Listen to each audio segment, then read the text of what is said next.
Okay, so I've got this MetaSound patch here that I've accidentally created, and it's kind of just giving me a little spark of an idea that suits audio accessibility for those who are, partially sighted and need that almost like a beacon to follow. I've seen it other examples elsewhere, and this is just the very start of it, but it's just thought I'd share it because it's pretty cool overall. So let's just hear this as it is right now.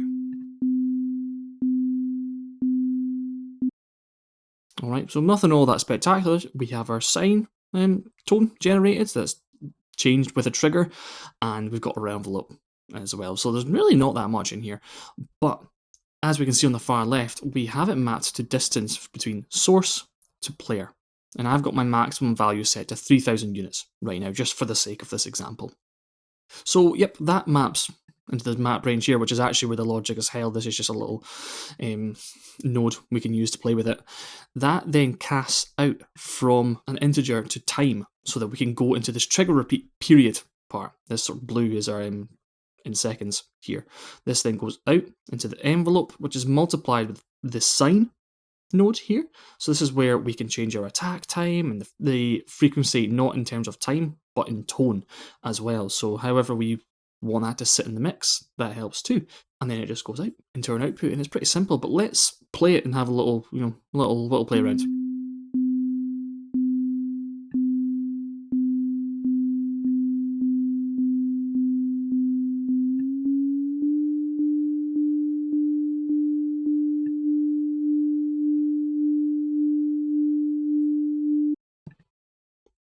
Okay, so you can hear that all comes together. I'm going to bring these down a notch back again, and we're going to hear it in action now. So we'll move back to my PSX Horror Playground project where I just test lots of things in for fun. You're going to hear and see a couple of things in here, but we're going to hear that beacon above in the mix, partially because of volume, partially because the sine tone is so obvious to the listener, and it should be. It shouldn't blend in with the environment because then it's quite difficult to hear, to guide you where you're going. So here we go.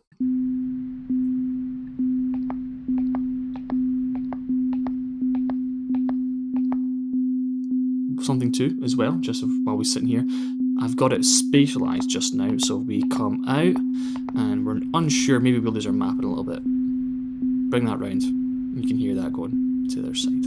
Just one thing. There's lots of things to consider with your occlusion and objects in the world and how do you get around doors and all this kind of thing. But for now, this is just what we're doing. You can see my objects are all clipping through as well. And there we are. That's it really.